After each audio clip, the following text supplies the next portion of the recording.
Everyone, welcome back to my channel. আজকে হলো happy Sunday. আজকে বুঝতেই পারছো দেরি করে ঘুম থেকে উঠেছি। কালকে 3টে অবধি একটা সিনেমা দেখেছি, রাত 3টে অবধি। আমি আর অনয় দারুণ সিনেমাটা, মানে সাইয়ারা দিয়ে সার্চ করেছি, বাট মানে হয় না ইউটিউবে অন্য সিনেমা আসে, তো সেই রকমই সাউথ ইন্ডিয়ান একটা আন্ডার এজেন্টের একটা সিনেমা। বেসিক্যালি ওটা হচ্ছে উমেনের ওপরেই ক্রিয়েট করে, মানে সিনেমাটার নায়ক কেউ নেই, নায়িকা হচ্ছে দুর্দান্ত একজন, তো তার ওপরেই সিনেমাটা। তো সিনেমাটা দেখতে দেখতে কালকে 3টে বেজে গেছে, তারপর শুয়েছি। এখন প্রায় 10টা সাড়ে 10টা বাজে, তার বেশি 12টা বেজে গেছে। আমি উঠেছি 10:30টার সময়, এটুকু মনে আছে। তারপর একটা বান্ধবীর সাথে গল্প ছিল, মানে ছোটোবেলার বান্ধবী, মানে বলতে পারো ছোটোবেলায় তো সবাই বেস্ট ফ্রেন্ড থাকে, তো one of my best friend ছিল স্কুল লাইফে। তো ওর সাথে গল্প হতে হতে হঠাৎ করে ঠিক হলো সিনেমা দেখতে যাবি, যে হ্যাঁ যাবো। তো সাইয়ারা দেখতে যাব আজকে বিকেলবেলায়। বারাসাতে আরতিতে সিনেমার টিকিট কাটাও হয়ে গেছে, ও কেটে নিয়েছে। তো আজকে মজাদার দিন। তার উপরে তোমাদেরকে দেখাই আরেকটা জিনিস, আজকে লাঞ্চ প্রিপারেশনটা ঠিক কেমন। মানে আজকে অনেক দিন পরে আমার সারাটা দিন হয়তো মজায় কাটতে চলেছে। তো এখনও হাতে এখনও ব্রাশ করা হয়নি। তো দেখাই আজকের রেসিপিটা মা কি সিলেক্ট করে রেখেছে। অবশ্য আমার সাথে আগেই প্ল্যানিং করেছিল। তো আমি ঘুম থেকে উঠেই দেখছি মা চলে এসছে, আর আমার কর্তামশাই ঘুম থেকে উঠেই ওর বাইকটাকে ঠিক করতে দিতে গেছে, ও বেরিয়ে গেছে। তো ও আসছে, একসাথে টিফিনটা সারবো। আর ঘুম থেকে উঠেই তো প্ল্যানিং হয়ে গেল বিকেলবেলায়। তো কর্তাকে নিয়ে যাচ্ছি না এই প্রথম, তো দেখা যাক কি হয়। মানে বিয়ের পরে এই প্রথম ওকে ছাড়া আমি সিনেমা দেখতে যাচ্ছি, ও একটু বাড়িতে রেস্ট নেবে।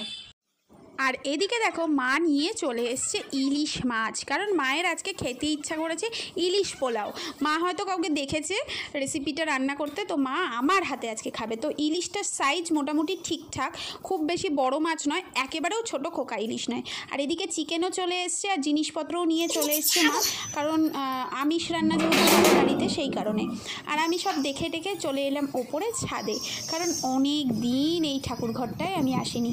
একটা সময় খুব শখ করে এই ঠাকুর ঘরটা আমি বানিয়েছিলাম, মানে এই ঠাকুর ঘরে প্রত্যেকটা জিনিস সাজিয়েছিলাম, গুছিয়েছিলাম, যখন বিয়ের আগে বলতে পারো। তো মানে বিয়ের পরপরই আমার এই ঠাকুর ঘরটা হয়েছে। অনেক সুন্দর করে গোছানোর চেষ্টা করতাম, পুজো দিতাম। তো অনেকদিন পরে এলাম, আর এই গাছগুলোর অবস্থা দেখো, বর্ষাতে পুরো মানে জঙ্গলে পরিণত হয়েছে। তবে একটু অগোছালো, একটু স্কিপ করে যেও চারপাশের অবস্থা, কারণ আমাদের ছাদটা অতটাও পরিষ্কার নয়। তবে খুব তাড়াতাড়ি মাকে বলেছি এই জংলাগুলো পরিষ্কার করতে। তবে সবচেয়ে বেস্ট আমার বাড়ির জায়গা হচ্ছে আমার এই জায়গাটা, আর হচ্ছে জানলার ধারে পুরো রাস্তাটা। সকাল থেকে কেউই ছিল না বাড়িতে, বাবা তো বেরিয়ে গেছে লাঞ্চ করে, তো ও চলে গেছিলো বাইকটাকে সারাতে দিতে গ্যারেজে, আর মা চলে গেছিলো বাজারে। তো এখন সবাই একে একে আসছে, বাবা আসেনি, বাবা বেরিয়েছে, বাবার লেট হবে। আমি একটু ছাদটা ঘুরে গেলাম, এসে বাহ দারুণ হাওয়া দিচ্ছে বাইরে। খাওয়া দাওয়াটা সেরে নিই, অনেক বেলা হয়েছে, আবার রান্নাটা আমাকেই করতে হবে। তো তাড়াতাড়ি করে রান্নাটা করে নিই, করে আবার আমাদেরকে যেমনটা বললাম আজকে প্ল্যানিং হয়ে গেছে। আর এখানে ব্রেকফাস্টে রয়েছে সিমুইয়ের পায়েস, লাড্ডু, তারপর কচুরি, তরকারি। তো ব্রেকফাস্টটা করে নিলাম, করে নেওয়ার পরে জামা কাপড় কয়েকটা ছিল, ওই বাসি জামা কাপড়, তারপর ওর কয়েকটা জামা টামা, আজকে রবিবার তো এমনিই তো ধুতে হয়, বাড়ি নেই যেহেতু, তো ওগুলো ধুয়ে দিলাম। তারপরে কালকে যে বিছানার চাদর টাদর গায়ে দিয়েছিলাম, তো ভালো রোদ রয়েছে, আমি রোদে দিয়ে এলাম। আর মাকে বললাম সব বালিশগুলো একবার রোদে দিয়ে এসো, বর্ষাকাল তো কেমন আঠা চিপকু হয়ে রয়েছে, তো ওগুলো মাকে বললাম রোদে দিয়ে এসো। আর মা এখানে সমস্ত কিছু কাটাকুটি করছে, তো দেখাই তোমাদেরকে। এই যে মা এখানে সব কেটে কুটে গুছিয়ে দেবে, আমাকে রান্না করতে হবে, কারণ এই স্পেশাল রান্নাগুলো বরাবরই আমিই করে আসি, তো সেই জন্য আমার হাতেই খাবে। আর এই যে কর্তামশাই, এই যে আর এখানে শুয়ে আমার কর্তামশাই গান শুনছে। তোমাদের কাছে প্রশ্ন রইল এটা কি গান বলো তো? তো আমিও একটু এসে নাচানাচি করে নিলাম গান শুনতে। তারপর এবার যাব রান্না করতে। তবে গান চালানোই যেহেতু রয়েছে, রান্নার মজাটাই কিন্তু আলাদা। তো এই সময়টায় আমি তোমাদের সাথে আগের সপ্তাহে একটা লাইভ ভিডিও শেয়ার করেছি, তো আমি চেষ্টা করছি কয়েকটা লাইভ করার। ভিডিও তোমাদের সাথে শেয়ার করার। আর আমার ভিডিওগুলো তোমরা তো জানো 1 উইক লেটার যায়, তার বেশ কিছু কারণ আছে, পরবর্তীকালে তোমাদের জানাবো। আর এই রান্নার সময় এসে পেছন থেকে ডিস্টার্ব করছে। আর আমি কিন্তু এই প্রথমবার ইলিশ পোলাও বানাচ্ছি, তো এই প্রথমবার ইলিশ পোলাওটা কেমন হবে না হবে সবটাই তোমাদের সাথে শেয়ার করব। কে খেয়ে কী বললো। আর এখানে কিন্তু চিকেনেরও একটা নতুন রেসিপি করছি, যে রেসিপির কোনো নাম জানি না, ধাম জানি না, আমি মন থেকেই কিন্তু করছি। হয়তো কোনো ইউটিউব চ্যানেল থেকে বা কিছু থেকে টুকটাক দেখেছিলাম, তারপরে আমি নিজে রিনোভেশন করে সেটা একটা অন্যরকম করছি, যেটা ইলিশ পোলাওয়ের সাথে খাওয়া যায়। না না ছোট দেখো না, মরে গিয়ে দেখো। এখানে কর্তামশাইয়ের স্নান হয়ে গেছে, তার আগে আমি বললাম যে একটু আমার জন্য শ্যাম্পু আর একটু ফেস ওয়াশ নিয়ে এসো। আমাদের বাড়ির পাশেই মোড় শপিং মল রয়েছে, তো ওখান থেকে ওকে আনতে বললাম। আর এদিকে দেখো আমার সমস্ত কিছু রেডি হয়ে গেছে, এবার বসে পড়েছি লেয়ারিং করতে। তো ইলিশ পোলাওয়ের লেয়ারিংটা মোটামুটি ওই ঘি দিয়ে তার উপরে রাইস দিয়ে আলু দিয়ে এইভাবেই আর কি করবো লেয়ারিংটা। তবে ইলিশ মাছটা ওপরে দেবো। আর বিশেষত্ব যেটা সেটা হচ্ছে এই যে ইলিশ মাছের তেলে মশলাটাকে ভালো করে কষিয়ে নেওয়া, এটাকে কিন্তু খুব সুন্দরভাবে দিতে হবে। তো আমি এখানে দিয়ে দিচ্ছি। আর এই পোলাওতে কিন্তু গোবিন্দভোগের চাল আমি ইউজ করেছি। গোবিন্দভোগের চালটা এই কারণে ইউজ করেছি, এটার একটা আলাদা স্মেল আছে।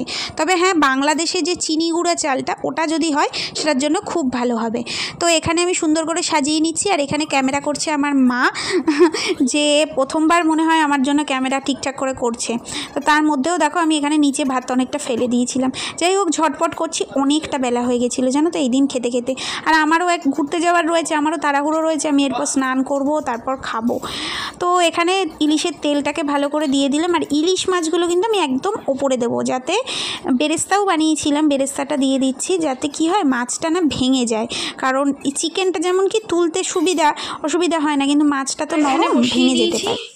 একটু চাপা দিয়ে একটু হতে থাকুক, একদম ঘিমে আছে দেবে থাকুক। আর মা এখানে সব ক্লিনিং করছে। আর চিকেনটা একটু দেখাই তোমাদের, চিকেনটা লাল লাল ঝাল ঝাল, এই দেখো এরকম হয়েছে। মা এখানে স্যালাডটা কোচাবে আর আমি স্নান করে আসি। আর এনাকে দেখো আজকে সারা দিন রিল্যাক্স, এখানে ব্রহ্মাস্ত্র দেখছে, আমাকে দেখেই শুয়ে পড়লো। এখানে ব্রহ্মাস্ত্র দেখছে। ব্রহ্মাস্ত্র 2 না 1? ব্রহ্মাস্ত্র 2 বেরিয়েছে। ও, আর আমার শ্যাম্পু আর ফেস ওয়াশটা কোথায় দেখি আগে। এই যে এই দুটো কিনে আনতে বলেছিলাম, শ্যাম্পু আর ফেস ওয়াশ, এই দুটো। তার জন্য সে বেরোবে না, কত কথা। এবার আমি স্নানটা, কতটা বেলা হয়ে গেছে, আমি এত লেট আমি করি না কখনো। যাই এবার তাড়াতাড়ি করে স্নানটা করি। আর ওদিকে রাইসটা তো মোটামুটি রেডি হয়ে গেছে, ইলিশ পোলাওটা, চিকেন তো হয়ে গেছে, মা শুধু স্যালাডটা কাটবে। স্নান করে এসে খেতে বসবো।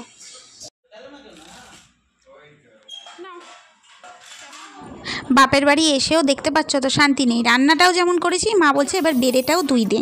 কীরকম রাগ হয় বলো তো, যে বাপের বাড়ি গিয়ে একটু রিল্যাক্স করবো সেটা নয়, মা বলছে তুই সুন্দর করে বেড়ে দে। তো এখানে প্রথমে ইলিশটাকে ওপরেই রেখেছিলাম, যেহেতু দিলাম। আর এখানে ইলিশের যে তেলের গন্ধটা যখন খুললাম, উফ অসাধারণ। তো এখানে আলুও দিয়েছিলাম। আর এই যে রাইস, আর জানো তো রাইসটা এত সুন্দর হয়েছিল, আমরা চিকেনের কথা ভুলেই গেছি। আজকে মা তো সারাদিন রিল্যাক্স করেছে। বাবা আগে দারুণ বলে দিয়েছে, ইলিশ বিরিয়ানি দারুণ। এই তো বাবাই দারুণ বলে দিয়েছে। কেমন হয়েছে সুস্মিতা? আমি এখনো খাইনি। আমি বানালাম সেই থেকে কষ্ট করে। হ্যাঁ তুমি বানালে, সত্যিই তাই, তুমি বানালে। আমি খেয়ে দেখি আগে। দারুণ হয়েছে, সত্যিই দারুণ হয়েছে। আমি খাই না, তাও খাবো।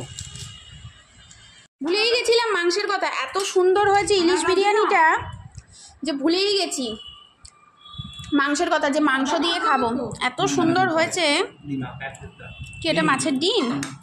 ও দারুণ দারুণ।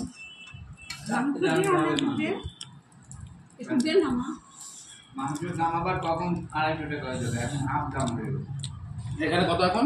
160। এই যে বান্ধবী ফোন করলো, রেডি হচ্ছে, আমিও রেডি হয়ে নিয়েছি। এই যে, আর আজকে ওর মুখটা দেখার মতন। দাঁড়াও কি হয়েছে বলি। ছেলেটাকে প্রত্যেক রোববার আমি তেলাই, চলো চলো চলো কোথাও ঘুরতে যাই, একটু বেরোই। বলে কি না সানডে একটা দিন আমি রেস্ট নেব, আমার ভালো লাগে না, এই লাগে না, বাড়িতে শুয়ে রেস্ট নাও। এবার আজকে আমি সকালবেলা ঘুম থেকে উঠেই প্ল্যানিং করে নিয়েছি।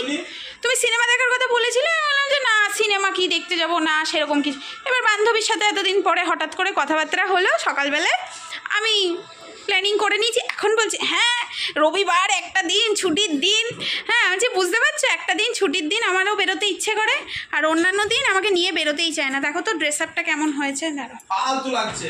ফালতু এই আলোটা না কম এই ঘরে, এই যে জিন্স আর এই শার্টটা দিয়ে পরেছি, চুলটা বেঁধেই যাব। দেখো তো কেমন লাগছে, লুকিং গুড। আমি কিছু দেবো না, পূজা করো। আমাকে দিতে হবে না। এই যে তুমি আজকে যে আমার সাথে যাওয়ার জন্য একটু যাওয়ার জন্য এরকম করছো, এটাই আমার ভালো লাগছে। অন্যান্য দিন আগে করতাম প্রতিদিনই। হ্যাঁ বিয়ের পরে ওটা চেঞ্জ হয়ে গেছিল। বিয়ের পরে আবার কে তার বউকে পাত্তা দেয়? তাহলে একজন পুরুষ দেখো তো যেটা বউকে পাত্তা দেয়। তাহলে বউ বুঝতে পেরেছো তো, এবার উল্টো টার্ন নিলে কি হয়। ই মা কি রাক্ষসী লাগছে আমাকে, বাইকে এলাম এত বিশ্রী, পুরো রাক্ষসী রাক্ষসী লাগছে আমাকে। কিরম লাগছে? তুই চুলটা ছাড়বি আর দেখবি, আর আমার চুল ছেড়ে বিয়েতে যাবি তো।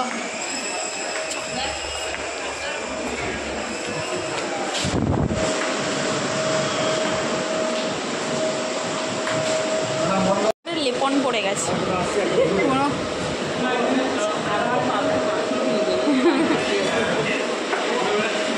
আমরা আজকে পয়সা দিয়ে কাটতে এসেছি দুজনে মিলে, দুই বান্ধবী, দেখা করি না প্রায় 8-10 বছর, 15-25 10 বছর পর দেখা করেছি। আমরা টিকিট কেটে কাটবো বলে দুজনে মিলে একসাথে। সাইয়ারা মুভিতে কান্নাকাটি আছে, দুটো বড় বড় রুমাল কিনে এনেছি, বড় বড়, যাতে চোখের জল ধরে রাখতে না পেরে কান্নাকাটি করে ভিজিয়ে দিতে হয়। কাঁদবো, হ্যাঁ খুব কাঁদবো, তুই আমাকে জড়িয়ে ধরে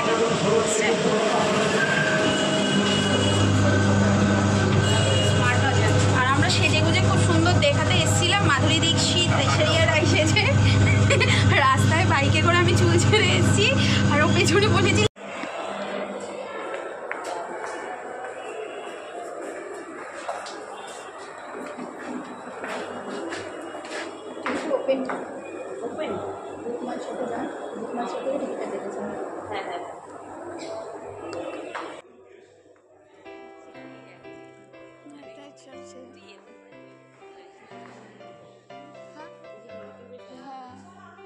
রিসেন্টলি আমি একটা ফেসবুক পেজ খুলেছি, চল একটু ছবি টবি তুলি, 200 টাকা খরচা করছি। দেবী চৌধুরানী কেমন দেখিও নি, ট্রেলারও দেখিনি আমি, এই ছবি তুলি।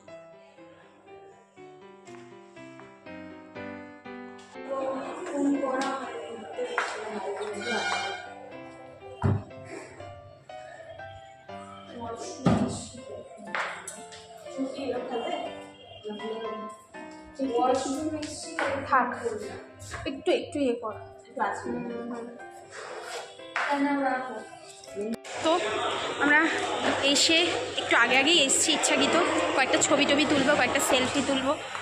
ওই যে এখনও তুলছি, এখনও এরকম এরকম চেক করছে আর ছবি তুলে যাচ্ছে। সাইয়ারার পাশে আমরা ছবি তুললাম ওখানে দাঁড়িয়ে কয়েকটা, আর খাবারের গন্ধে মোমো করছে। আমি খেয়ে এসেছি, পেটটা ভর্তি, তবুও না খিদে খিদে পাচ্ছে। এই যে আজকে কিন্তু আমরা খুব কাঁদবো সেটার প্ল্যানিংয়ে এসেছি। এখন 5টা কত বাজে? তো ঠিক আছে তুমি তাই দিও, কিন্তু আমরা দুজনেই কিন্তু খাওয়া দাওয়া করেই তারপর শো দেখতে এসেছি। কিন্তু এখানে এত ভালো ভালো গন্ধ বেরোচ্ছে নিজেদেরকে, আর 10 বছর ও বলছে 10 বছর পর দেখা করেছি, সেই ফুচকা ঘুগনি তুই ভুলে গেলি সব, চ আগে নিই, এখন কোল্ড ড্রিঙ্কস নিই। আমাদের মতন হাওয়াতে আর মনে হয় দুটো আসেনি। বলছে ইন্টারভেলে খাবে, আমি ইন্টারভেলে খাওয়া যাবে, এখন এমন তো কিছু একটা তো নেই, বলছে নিলেই তো খাওয়া যাবে, তো খেতেই তো এসছি। তো এখন কোল্ড ড্রিঙ্কস খাবো, ঠিক আছে, খেয়ে হজম করবো, তারপরে হচ্ছে পপকর্নটা কিন্তু শেষ করবো। দাঁড়া দেখি কি আছে। পপকর্ন কোল্ড ড্রিঙ্কস নিয়ে যেতে হবে আর স্ন্যাক্স দিয়ে আসবে। যে এই দুটো কোক, এটা থামস আপ, না না উপরে দুটো থামস আপ, মাঝখানে এটা কোক। আচ্ছা কোনটা আমাদের, কোনটা ওটা? এখন পুরো ফাঁকা হয়ে গেছে।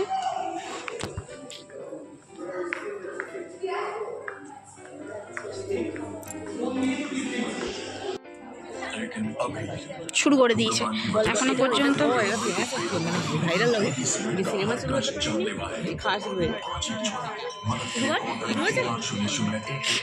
सिनेमा কিন্তু এখনো শুরু হয়নি। হ্যাঁ, ये वाला लड़की खाने के लिए तरस रही है।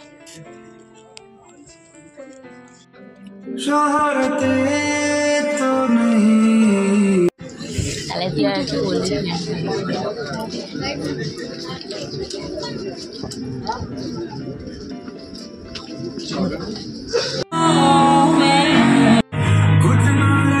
কান্নাকাটি কোনো সিন নেই, কোনো সিন নেই কান্নাকাটি। আরো দেখে বেশ ভালো লাগলো, হ্যাপি এন্ডিং হলো। হ্যাঁ, টিস্যু পেপার কিনে আনলাম কাঁদবো বলে। কি হবে ওটা? যা, এই রুমাল কিনলাম যে বড় বড় ট্রেন থেকে, কি হবে? হ্যাঁ, যা বাকি আছে, কোনো নেক্সট বাকি আছে।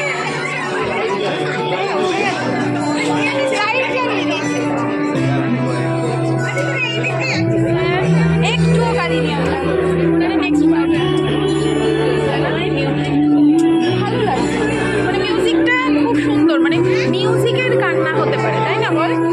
মিউজিকের কান্না হতে পারে। না রে, অ্যাকচুয়ালি আমাদের মধ্যে ইমোশন নেই, যারা ইমোশন, আমরা ইমোশন আউট অফ বডি।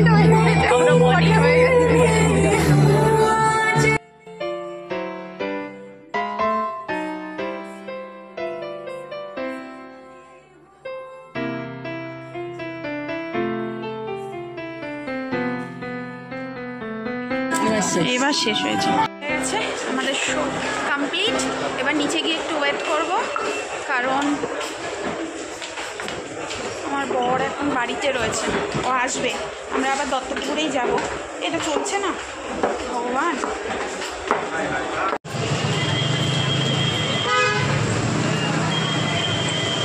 বেরিয়ে গেছে, আসছে।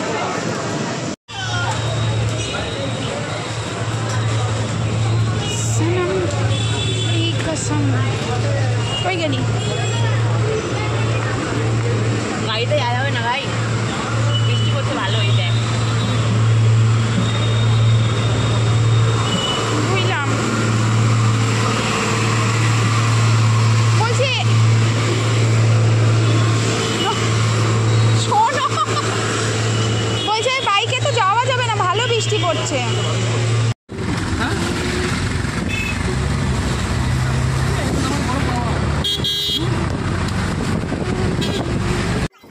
চলে এসেছি বাড়িতে, বৃষ্টিতে ভিজে ভিজে মা করে দিল গরম গরম চা। আর এদিকে আমার কর্তামশাই বাইক নিয়ে যেহেতু আসছিল, ও দাঁড়িয়ে পড়েছে। আর আমরা তো অটোতে আসছিলাম, চলে আসতে পেরেছি। আর এখানে আরেকটা মুভির গান আমরা দেখছি। জামা পরে হ্যাঁ হ্যাঁ, কেন শুকিয়ে যাবে, ভেতরে জল হয়ে গেছে, নাহলে আমাকে। আর টিফিনের জন্য নিয়ে এসছে প্যাটিস, তারপরে হচ্ছে এটা কি যেন পিৎজা, ছোট পিৎজা। তো এগুলোই আমরা সবাই মিলে ভাগযোগ করে খেয়ে নেব গরম গরম চায়ের সাথে। তারপর পায়েল বাড়ি চলে যাবে। আর এখানে দেখো আমাদের বাড়ির সামনে কি পরিমাণ জল জমেছে, প্রচুর প্রচুর পরিমাণে বৃষ্টি হয়েছে আমরা সিনেমা দেখে বেরোনোর পরপরই। ও যেহেতু স্কুটি নিয়ে এসেছিলো, তো আমাদের বাড়ির সামনে স্কুটি রেখে দিয়েছিল। আমরা তিনজনে মিলে বাইকে করে গেছিলাম, মানে আমার কর্তামশাইয়ের সাথে। তো আসার সময় তো আমরা চলে এসেছি আলাদাভাবে, তো এখনও ফিরে যাচ্ছে। আজকের ভিডিও এই পর্যন্ত, কেমন লাগলো অবশ্যই জানিও। সানডেটা কিন্তু আমার দারুণ কেটেছে, আর এই সানডেটা আরও মজাদার হতে চলেছে। তাই ভিডিওগুলো স্কিপ না করে অবশ্যই দেখে লাইক করো, কমেন্ট করো। টাটা।